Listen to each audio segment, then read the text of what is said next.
Good morning everyone, welcome back to आपकी class coaching centre. तो आज के क्लास में हम आपके जो अगला टॉपिक्स है उसके बारे में देखेंगे। पिछले क्लास में हम एसएलआर के बारे में बता दिए कि एसएलआर क्या होता है, सीआरआर क्या होते हैं, आरआर क्या होता है, रिवर्स रेपो रेट क्या होती है, इन सभी के बारे में बहुत ही अच्छे तरीके से आपको पिछले क्लास में समझा दिए थे। तो इस क्लास में हम बेसिकली देखेंगे कि बैंकिंग सुधार प्रणाली की बैंक को जो समस्या है उन्हें सुधार करने के लिए किस किस प्रकार की प्रणाली लाए गए, कौन कौन सी समितियों का गठन किया गया, लोकपाल योजना क्या है, नरसिम्हम समिति क्या है, उसको वर्मा समिति क्या है, गोयपोरिया समिति क्या है, उन्होंने किस तरह से बैंक के सुधार करने के लिए अपनी सिफारिश दी और उनका गठन कब किया गया था, इससे क्वेश्चन पूछे जाते हैं। तो इन सभी बैंकिंग प्रणाली के बारे में एकदम डिटेल्स और अच्छे से जानेंगे इस क्लास में, जो कि आपका मुद्रा और बैंकिंग आज के क्लास लास्ट क्लास होंगे। इसके बाद यह चैप्टर समाप्त हो जाएगा। तो आप इसे एक बार पहले नोट्स कर लीजिए।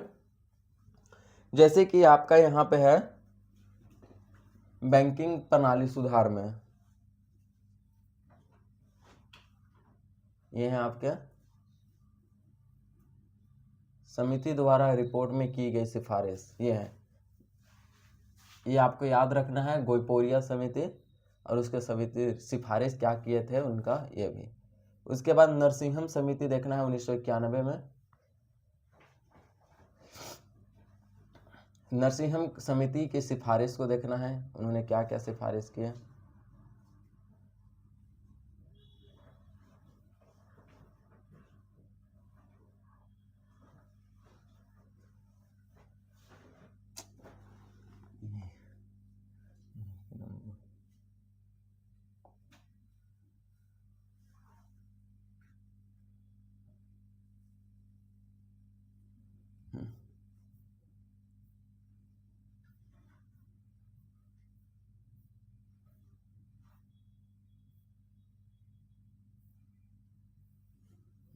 बैंकिंग सुधार प्रणाली, ठीक है।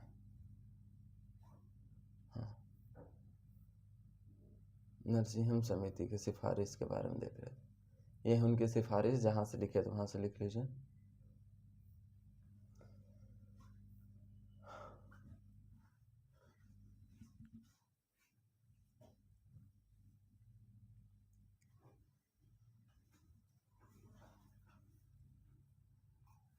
लोकपाल योजना, बैंकिंग लोकपाल योजना के बारे में पूछे जाते हैं।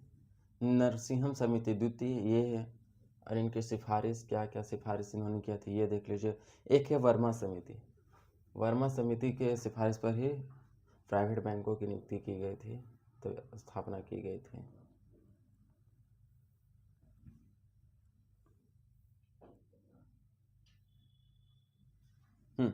तो आपका यहाँ हो जाता है नोट। तो इतने क्लास अभी समझेंगे, चलिए, इतने सारे फीचर्स के बारे में, इतने बारे टॉपिक में। तो सबसे पहला आपका अगर आता है तो वो हम देखते हैं गोयपोरिया समिति। गोयपोरिया समिति को बहुत ही इंपॉर्टेंट है, आपको याद रखना है, ठीक है। तो आपको याद रखना है गोयपोरिया समिति।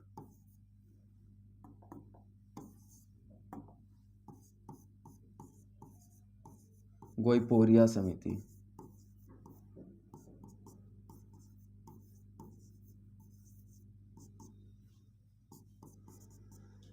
तो गोयपोरिया कौन थे?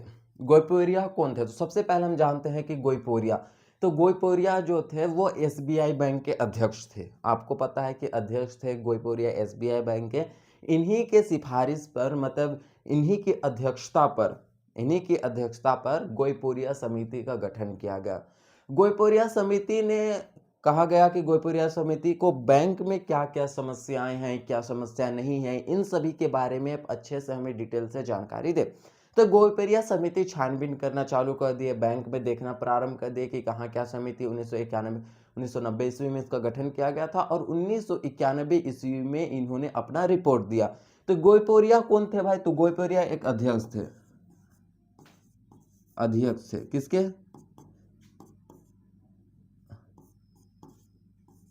गोयपोरिया एक अध्यक्ष थे एसबीआई बैंक के। किस बैंक के? एसबीआई बैंक के। इन्होंने अपना, इनका गठन कब किया गया, गठन पूछा जाए तो गठन किया गया 1990 ईस्वी में। इन्होंने रिपोर्ट कब दी है? अपना रिपोर्ट के बारे में भी, इनके बारे में कभी भी चर्चा किया जाए, रिपोर्ट इनके द्वारा दिया गया था 1991 ईस्वी में, 1991 ईस्वी में अपना रिपोर्ट दिया। रिपोर्ट में क्या कहा, उसके बाद हम देखते हैं कि गोइपोरिया समिति का सिफारिश के बारे में देखते हैं। ठीक है, हम इसके सिफारिश के बारे में देखते हैं। सिफारिश, इनके सिफारिश क्या क्या हैं। तो सबसे पहले आपको लिखना होगा कि गोइपोरिया समिति के सिफारिश। तो इनका सिफारिश था, गोइपोरिया ने सिफारिश किया कि जो करेंट अकाउंट है यानी कि चालू खाता में 5,000 तक चेक जमा करने की सुविधा देनी चाहिए, ये उनका पहला कहना था। दूसरा उनका कहना था कि बैंकों में कंप्यूटर को बढ़ावा देना चाहिए, और जो काउंटर्स हैं, काउंटर यानी कैश काउंटर अलग होता है, बैंक में बिलिंग काउंटर अलग होता है, निकासी करने के काउंटर अलग होते हैं, ये सारे काउंटर अलग अलग होते हैं। तो उस काउंटर को समय से खोलने कहा जाए। इनका वही दो मुख्य सिफारिश थी, किनके, गोइपोरिया समिति का। तो गठन कब हुआ कब नहीं हुआ, तो इसके सिफारिश के बारे में सबसे पहला सिफारिश इन्होंने क्या कहा, 5,000 चेक जमा करने की सुविधा देनी चाहिए।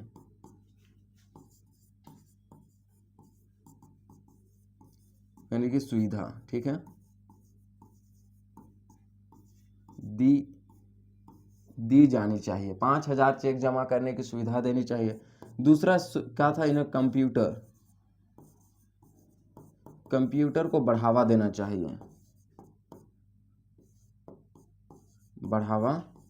चाहिए, ठीक है, देना चाहिए। और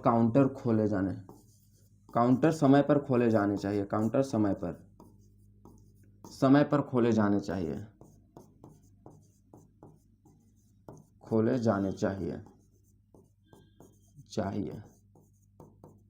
ये इनका दो मुख्य क्या थे, हमारे दो मुख्य सिफारिश थे कि करेंट अकाउंट में, कौन सा अकाउंट में, यहाँ पूछा जाएगा क्वेश्चन में, तो आपको याद रखना है करेंट अकाउंट, सी है करेंट अकाउंट। तो करेंट अकाउंट में इन्हें 5,000 चेक जमा करने की सुविधा देनी चाहिए, कंप्यूटर को बढ़ाया जाना चाहिए बैंकों में, और साथ साथ क्या करना चाहिए, जो काउंटर्स हैं बैंक में वो समय पर खोले जाने चाहिए। यही थे हमारे गोइपोरिया समिति के सिफारिश थे। तो उन्होंने अपना सिफारिश भी दिया बेसिकली, और उन्होंने अपना बहुत सारे काम भी किए। गोइपोरिया समिति एक बहुत ही महत्वपूर्ण समिति में, उसके बाद इससे भी ज़्यादा कोई महत्वपूर्ण समिति होता है तो वो होता है आपका नरसिंहम समिति। नरसिंहम समिति के बारे में आपको जानना अति आवश्यक है। नरसिंहम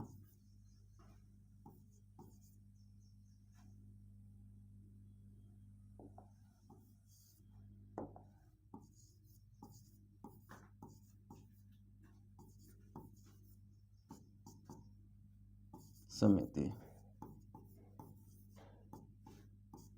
तो सबसे पहले हम जानते हैं कि नरसिंहम समिति, तो नरसिंहम समिति का गठन कब हुआ था, इन्होंने अपना रिपोर्ट कब दिया। तो नरसिंहम समिति का जो गठन किया गया था 1991 ईस्वी में किया गया था। नरसिंहम समिति का नाम किस नाम पर पड़ा, ये नरसिंहम के नाम से पड़ा। ये नरसिंहम कौन थे भाई, नरसिंहम कौन थे, तो ये आरबीआई बैंक के भूतपूर्व, पहले क्या थे, अध्यक्षता थे आरबीआई बैंक के, भूतपूर्व क्या थे, गवर्नर थे। इन्हीं की अध्यक्षता पर, ये आरबीआई बैंक के पहले भूतपूर्व गवर्नर थे, इन्हीं की अध्यक्षता पर नरसिंहम समिति का गठन 1991 ईस्वी में किया। और नरसिंहम समिति ने 1991 नवंबर 1991 में अपना रिपोर्ट तैयार करके प्रस्तुत, 1991 में तत्काल वित्त मंत्री हमारे डॉक्टर मनमोहन सिंह थे, उन्हें दे दिए। डॉक्टर मनमोहन सिंह ने दिसंबर 1991 ईस्वी में ही इनके जो रिपोर्ट्स हैं उन्हें संसद में रख दिया। तो इनका देने का काम कैसे किए कि नरसिंहम ने दिया, किन्हें, नरसिंहम जो होते हैं, इनके जो सिफारिश है, नरसिंहम अपने रिपोर्ट को दिया डॉक्टर मनमोहन सिंह को, और मनमोहन सिंह ने इनके रिपोर्ट को दिसंबर 1991 ईस्वी में संसद में प्रस्तुत करते हैं, और इनके कुछ सिफारिश भी होते हैं। सबसे पहले नरसिंहम समिति कौन थे, ये क्या थे, आरबीआई बैंक के भूतपूर्व गवर्नर थे। तो नरसिंहम कौन थे भाई, नरसिंहम के बारे में पूछा जाता है।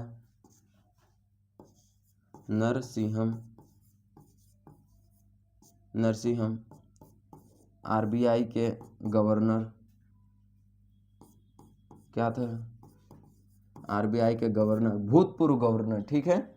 इनका गठन कब किया गया था, इस समिति का गठन कब किया गया था, गठन आपको याद रखना है 1991 ईस्वी में। और इन्होंने रिपोर्ट कब दिए, रिपोर्ट इन्होंने 1991 नवंबर 1991 ईस्वी में इन्होंने अपना रिपोर्ट दिया। किन्हें दिया रिपोर्ट, तो रिपोर्ट किन्हें दिया, तो ये दिए थे आपको मनमोहन सिंह।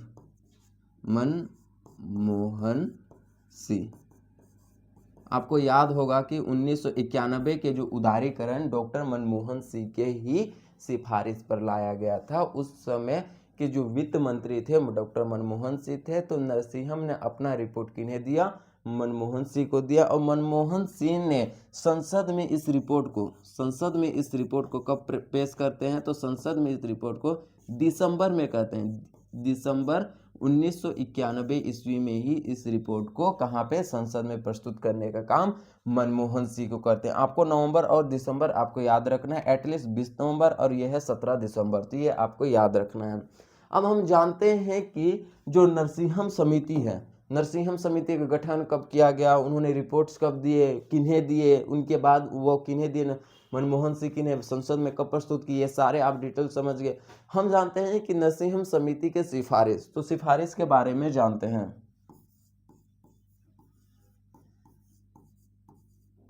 तो सिफारिश, तो नरसिंहम समिति के सिफारिश में उन्होंने क्या क्या सिफारिश किए, तो सबसे पहला उनका सिफारिश था कि SLR में कमी करनी चाहिए। 5 साल के अंतर्गत जो SLR है, SLR का मतलब आप समझ, SLR, तो SLR क्या होता है, SLR क्या होता है, इसको पहले एक छोटे से पिछले क्लास में बता दिया है, लेकिन आपको जानना है कि बैंक के पास जितना टोटल मनी है उसका कुछ पैसा बैंक अपने पास परमानेंट रख लेती है, उसे ही हम SLR कहते हैं। SLR को बैंक खर्च नहीं कर सकती, उस पैसा को, उसे ही हम SLR कहते हैं, ठीक है। तो वो उन्होंने कहा कि डॉक्टर नरसिंहम ने कहा कि जो SLR है 38% है, उन्हें घटाई जानी चाहिए, कि इतने सारे SLR यदि बैंक खुद के पास रखेंगे, जमा रखेंगे, तो वो नागरिकों को कैसे लोन दे सकते हैं और बाकी इस तरह से कैसे अपना वो बैंक कमा सकते हैं, इसलिए SLR में कमी की जानी चाहिए। इनका पहला सिफारिश था SLR में कमी, SLR में कमी की जानी है, कमी, तो SLR में कमी की जानी चाहिए, इनका पहला सिफारिश था। उनका दूसरा कहना था बैंकों की रचना। तो बैंकों की रचना कैसे होनी चाहिए, कि बैंकों की रचना में देखते हैं कि नरसिंहम ने कहा कि बैंक की जो रचना होनी चाहिए वो 4 स्तर में होना चाहिए। पहला अंतर्राष्ट्रीय स्तर, ये हमारे देश में बैंक हो, राष्ट्रीय बैंक भी हो, क्षेत्रीय बैंक हो और ग्रामीण बैंक भी हो। इन्होंने 4 रचना बैंकों का बताया। तो बैंक की रचना कितने बताया सेकंड में, तो बैंक की रचना कितनी होनी चाहिए, रचना, तो बैंक की रचना, दूसरा इन्होंने कहा बैंक की रचना के बारे में बताया, रचना। तो बैंक की रचना में इन्होंने 4 बताया, कितने बैंक की रचना बताया, पहला है अंतर्राष्ट्रीय स्तर पर होनी चाहिए, अंतर्राष्ट्रीय स्तर पर होने चाहिए। दूसरा है राष्ट्रीय स्तर पर होने चाहिए। तीसरा हमारा है क्षेत्रीय स्तर पर होनी चाहिए, क्षेत्रीय स्तर पर होनी चाहिए, यहाँ भी सेम है, ठीक है। और हमारा चौथा है वो ग्रामीण स्तर पर होनी चाहिए, ग्रामीण स्तर पर होनी चाहिए। इन्होंने कितना बताया, तो 4 स्तरीय बैंकों की रचना बताया कि ग्रामीण स्तर पर होना चाहिए। क्षेत्रीय बैंकों की रचना में इन्होंने 4 तरीके से बताया, जिसमें 8, 9, 10 अंतर्राष्ट्रीय बैंक होने चाहिए, 15, 16 राष्ट्रीय क्षेत्रीय बैंक भी कुछ होने चाहिए और ग्रामीण बैंक भी कुछ होने चाहिए। नरसिंहम समिति में अपना रिपोर्ट में उन्होंने बैंकों की रचना के बारे में बोला। उन्होंने और एक बात बोला कि जो निजी बैंक है उसे बढ़ावा देना चाहिए, जो निजी बैंक है उन्हें बढ़ावा देना चाहिए, लोकपाल योजना का गठन किया जाना चाहिए। तो सबसे पहले उन्होंने क्या कहा कि निजी बैंक को बढ़ावा देना चाहिए, निजी यानी कि प्राइवेट बैंक क्या है, बैंक को बढ़ावा देना चाहिए, क्या देना चाहिए, बढ़ावा देना चाहिए। उन्होंने ये कहा बढ़ावा देना चाहिए। उन्होंने चौथा बात कहा, चौथा बात क्या कहा कि लाइसेंस को रद्द कर देने चाहिए, जो लाइसेंस की जो पद्धति है उसे रद्द कर देना चाहिए। लाइसेंस को क्या करना चाहिए, रद्द कर देना चाहिए। उन्होंने कहा कि सभी बैंक को इतने ज़्यादा लाइसेंस देंगे तो जगह जगह पर बैंक खुल जाएंगे, तो बैंकों में जितने भी लाइसेंस दिए जाते हैं उन्हें रद्द कर दिए जाने चाहिए। और उन्होंने साथ ही साथ में यह भी कहा कि उन्हें लोकपाल योजना की घोषणा की। नरसिंहम समिति ने ही लोकपाल योजना की घोषणा करते हैं।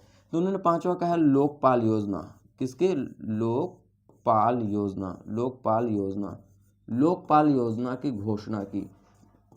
लोकपाल योजना का घोषणा किनके द्वारा किया गया था, तो नरसिंहम समिति के सिफारिश में भी ये सारे बात जो सिफारिश जो है वो नरसिंहम ने किया। पहला था SLR में कमी की जानी चाहिए। दूसरा है कि बैंक की रचना 4 स्तरीय होना चाहिए। तीसरा उन्होंने कहा कि निजी जो बैंक है उसको बढ़ावा देना चाहिए। सभी बैंक को क्या करना, लाइसेंस नहीं देना चाहिए, लाइसेंस रद्द कर देना चाहिए। और चौथा उन्होंने कि लोकपाल योजना को बढ़ावा देना चाहिए। ये सारे जो सिफारिश है नरसिंहम ने अपने सिफारिश को संसद में प्रस्तुत किए थे। ये सारे कहाँ लिखे हुए थे, एक कॉपी में इस तरह से लिखे हुए थे। और ये कॉपी को मनमोहन सिंह जाकर के कहाँ दिए थे, तो इस कॉपी को मनमोहन सिंह जो है वह संसद में लेकर के दिए गए थे और संसद में ये सारे सिफारिश को पढ़ा गया था। समझ में आ गया। तो ये इसके किसके सिफारिश थे, तो ये थे हमारे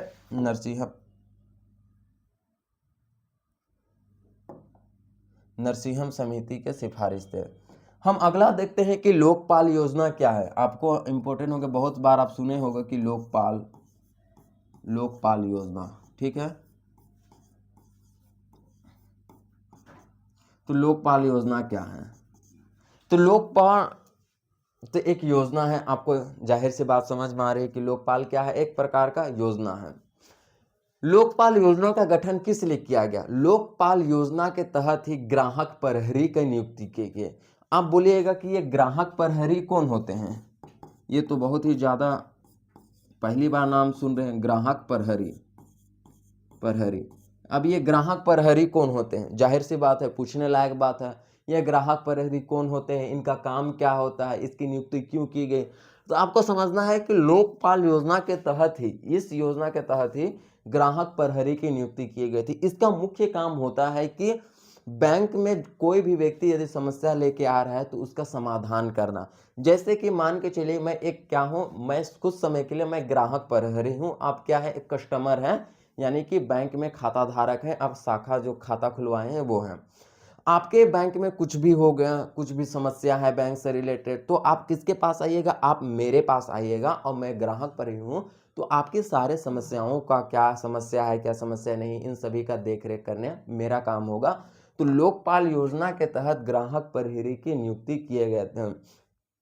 और लोकपाल योजना ने ग्रामीण बैंकों के समस्याओं का समाधान के लिए इन्होंने नहीं बताया, बल्कि इन्होंने क्षेत्रीय बैंक की समस्या का समाधान करना और वाणिज्य बैंक का ही इन्होंने जिम्मेवारी उठाया। ग्रामीण बैंक के जिम्मेवारी वो नहीं उठाए। तो याद रखना है कि कौन से बैंक के जिम्मेवारी नहीं उठाए थे, तो ग्रामीण बैंक के जिम्मेवारी नहीं उठाए। तो ग्राहक प्रहरी इसका काम क्या होता है, बैंकों का समस्या का समाधान करना।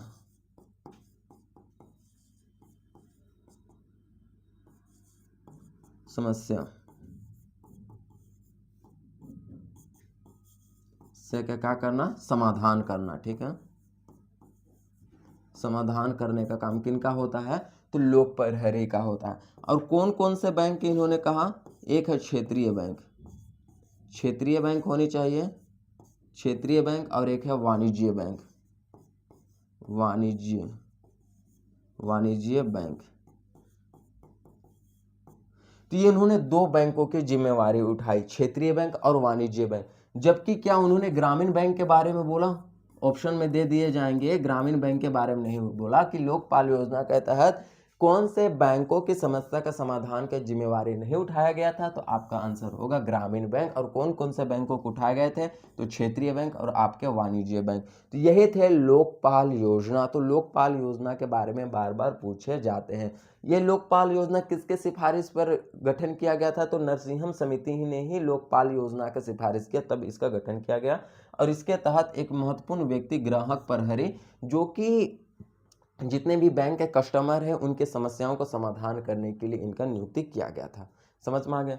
अगला हम समझते हैं कि नरसिंहम समिति द्वितीय, एक है नरसिंहम, नरसिंहम, नरसिंहम समिति, समिति द्वितीय,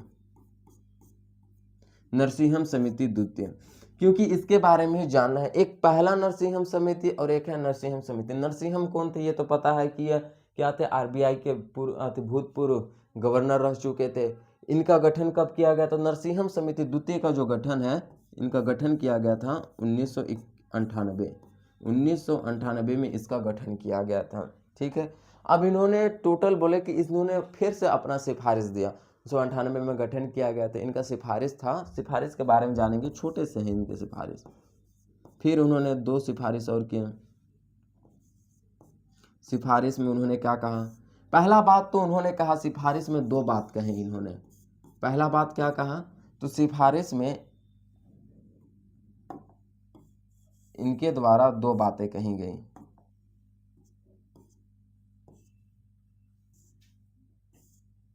सिफारिश में इनके द्वारा कितने बातें कही गई? 2 बातें कही गई। उन्होंने पहला बात कहा कि पॉलिटिशियन जो राजनीतिक है उसे बैंक से दूर रखा जाए।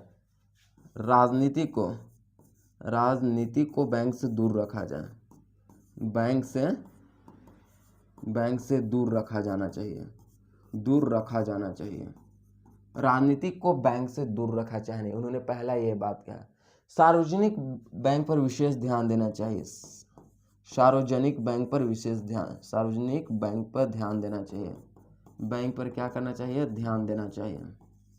सार्वजनिक बैंक पर ध्यान देना चाहिए। तो उन्होंने 2 बात की। पहला बात है कि नरसिंहम समिति द्वितीय गठन 1998 ईस्वी में सिफारिश होनी चाहिए। 2 उन्होंने कहा कि उन्हें राजनीतिक बैंक से दूर रखना चाहिए, जो राजनीतिक है उन्हें बैंक से दूर रखना चाहिए, और सार्वजनिक बैंक पर विशेष ध्यान देना चाहिए। तो राजनेता जो है कि वो सारे चीज़ में तो अपना हस्तक्षेप करते ही वो बैंकों में भी ना आ जाए, इसलिए नरसिंहम समिति ने फिर गठन करके। और हम सबसे लास्ट समिति देखते हैं, वर्मा समिति। वर्मा समिति, इसके बारे में भी क्वेश्चन बार बार पूछे जाते हैं। तो वर्मा समिति का गठन कब किया गया, क्यों किया गया, वर्मा कौन थे, इनके बारे में। तो वर्मा के बारे में जानते हैं कि वर्मा के अध्यक्षता पर भी वर्मा समिति का गठन किया गया था। वर्मा जो थे एसबीआई बैंक के चेयरमैन थे। चेयरमैन जानते हैं कि एसबीआई बैंक के चेयरमैन कौन थे? वर्मा थे। वर्मा समिति का गठन 1999 ईस्वी में किया गया था। इसका गठन क्यों किया गया था? आपका सवाल यही होगा कि क्यों किया गया था गठन। तो किया गया था, क्यों किया गया था? क्योंकि जो कमजोर बैंक है उसे चलाने के लिए वर्मा समिति का गठन किया गया था। तो आपको याद रखना है कि ये वर्मा कौन थे भाई? वर्मा एसबीआई के चेयरमैन थे। एसबीआई के कौन थे? चेयरमैन थे। ठीक है, गठन कब किया गया इसका? गठन कब किया गया? 1999 में। आपको याद रखना है 1999 में गठन किया गया था। कितना में इनका गठन किया गया था? 90। अब इनका गठन क्यों किया गया था? कमजोर बैंक के संचालन के लिए। कमजोर बैंक, जो कमजोर बैंक है, जैसे कि जो कमजोर बैंक है उनका संचालन के लिए। संचालन मतलब चलाने के लिए। ठीक है, जैसे कि 2 कमजोर बैंक, एक है इंडियन बैंक और एक है हमारा यूको बैंक।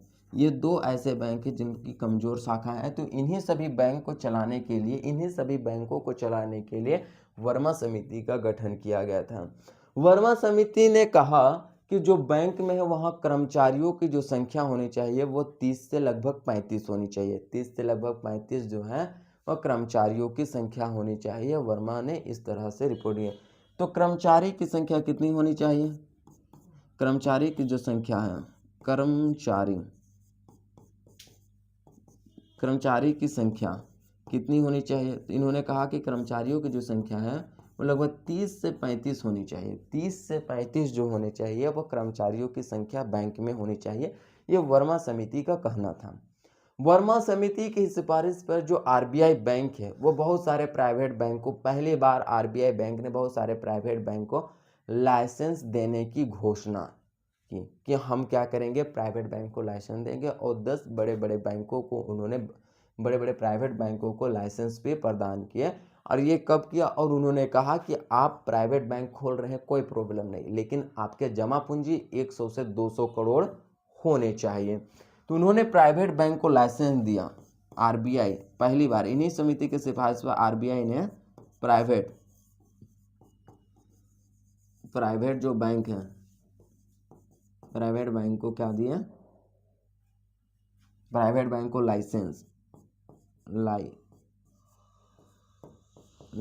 दिया। ठीक है, कितना बैंक को दिया? लगभग 10 बैंक ऐसे थे, 10 प्राइवेट बैंक को उन्होंने सबसे पहले लाइसेंस दिया। और उन्होंने कहा कि आपका जमा पूंजी कितनी होनी चाहिए? जमा पूंजी कोई भी बैंक खोलेगा तो उसके पास पूंजी तो होना चाहिए। आप भी बिजनेस खोलते हैं तो पूंजी होते हैं। तो उन्होंने कहा कि जमा पूंजी लगभग 100 से 200 करोड़। बैंक खोलना इतनी आसानी बात नहीं है। तो 100 या 200 करोड़, 200 क्या होने चाहिए? करोड़ होने चाहिए। इन्होंने कहा कि आपकी जमा पूंजी 100 से 200 करोड़ होना चाहिए। कौन से बैंक है? प्राइवेट बैंक है। तो ये सारे वर्मा समिति का कथन है। तो इतने सारे आपका कॉन्सेप्ट है वो सबसे पहले हमने क्या कह दी कि एक बार रिमाइंड कर लेते हैं फिर से। ठीक है, तो रिमाइंड में हम देखते हैं कि सबसे पहले क्या देखा, तो सबसे पहले गोइपोरिया समिति के देखा। गोइपोरिया अध्यक्ष इनका गठन 1990 में किया गया था। इन्होंने अपना रिपोर्ट 1991 ईस्वी में दिया। 1991 ईस्वी में इन्होंने रिपोर्ट दिया। इनके सिफारिश पर क्या दिए गए थे? तो सिफारिश पर देखते हैं। इन्होंने कहा कि जो करंट यानी चालू खाता में 5000 से अधिक चेक जमा करने की सुविधा देनी चाहिए। बैंकों को बढ़ावा, यानी कि जो जितने भी कंप्यूटर को बढ़ाना चाहिए। उसके बाद काउंटर समय पर खुलना चाहिए। ये हमारे किस बैंक का कहना था? ये गोइपोरिया समिति इसका सिफारिश था। उसके बाद हम देखते हैं नरसिंहम समिति। नरसिंहम समिति का गठन कब किया गया? 1990 ईस्वी में। अपना रिपोर्ट कब दिए? 1991 में। किन्हें दिए? तो ये संसद को ना दे करके इन्होंने 1991 के तत्कालिक वित्त मंत्री आपके थे डॉक्टर मनमोहन सिंह, उन्हें दिया। डॉक्टर मनमोहन सिंह ने इस रिपोर्ट को संसद में प्रस्तुत किया और इनके द्वारा सिफारिश में क्या कहा गया वो देखते हैं। तो नरसिंहम समिति का सिफारिश था कि एसएलआर में कमी करनी चाहिए। लगभग 38% है, उसे घटा करके 20% करनी चाहिए। बैंक की रचना 4 स्तरीय बताया कि अंतर्राष्ट्रीय, राष्ट्रीय, क्षेत्रीय और ग्रामीण स्तरीय बैंक होने चाहिए। साथ ही साथ उन्होंने कहा कि निजी बैंक को बढ़ावा देना चाहिए। लाइसेंस रद्द करने लोकपाल योजना की उनके द्वारा घोषणा किया गया था। कौन? नरसिंहम समिति, ये फर्स्ट थे। हम देखते हैं कि नरसिंहम समिति लोकपाल योजना क्या थे? लोकपाल योजना के तहत ग्राहक प्रहरी की नियुक्ति की गई और ग्राहक प्रहरी हैं जो कि बैंक से समस्या से संबंधित सारे समस्या को देखने का काम करते थे। उसके बाद हम नरसिंहम समिति के द्वितीय के बारे में इसका स्थापना गठन कब किया गया था? तो 1998 में। सिफारिश में इन्होंने क्या कहा कि राजनीतिक को बैंक से दूर रखा जाए और सार्वजनिक बैंक पर ध्यान देने चाहिए। सातवां हम देखिए वर्मा समिति। वर्मा समिति का गठन कब किया गया? वर्मा समिति जो है एसबीआई, इसका गठन 1999 ईस्वी में किया गया। एसबीआई बैंक के चेयरमैन कौन थे? वर्मा थे। इन्होंने बैंकों के संचालन के लिए इंडियन बैंक, कमजोर बैंकों के संचालन के लिए वर्मा समिति का गठन किया, जैसे कि इंडियन बैंक और यूको बैंक के दोनों कमजोर शाखा। उनके आरबीआई ने प्राइवेट बैंक को लाइसेंस देना जारी कर दिया। इन्होंने कहा कि 30 से 35 क्या होने चाहिए? कर्मचारियां होने चाहिए। लगभग आरबीआई बैंक ने 10 प्राइवेट बैंक, और उन्होंने कहा कि ठीक है, प्राइवेट बैंक को खोलने की देर जमा पूंजी के होता 100 से या 200 करोड़ के मध्य होना चाहिए। ये आपका कौन सा? वर्मा समिति के थे। तो आपका हो जाता है इस चैप्टर, यह चैप्टर का द एंड, जो द एंड हो जाता है। ठीक है, कौन सा चैप्टर था आपका? मुद्रा और बैंकिंग। मुद्रा बैंकिंग चैप्टर था। बैंकिंग, तो मुद्रा और जो बैंकिंग चैप्टर था आपका, ये 3 चैप्टर थे, इसका हो जाते हैं द एंड। अगला नेक्स्ट क्लास में हम 4th चैप्टर के बारे में समझेंगे। तो इस क्लास के लिए आपको वेरी बहुत ही शुक्रिया अदा, आपने हमारे क्लास में जुड़े और अच्छे से लाइक सब्सक्राइब एकदम अच्छे से कीजिए। और हम जितने भी आपको इस क्लास समझ में आया तो आप कमेंट्स भी कर सकते हैं, क्या समझ में नहीं आया, क्या समझ में नहीं आया। और आप इस वीडियो की, यानी कि इस क्लास को, इस लिंक को 2-3 अपने दोस्तों के पास भी शेयर करें, ताकि वे भी इसका फ़ायदा और अच्छे तरीके से लाभ उठा सके। आपके लिए बेसिकली ये 12th क्लास का बैच है इकोनॉमिक्स का। आपको इकोनॉमिक्स के अपने पूरे कंप्लीट करने हैं सिलेबस, तो आप आपके क्लास कोचिंग सेंटर से जुड़ सकते हैं। धन्यवाद।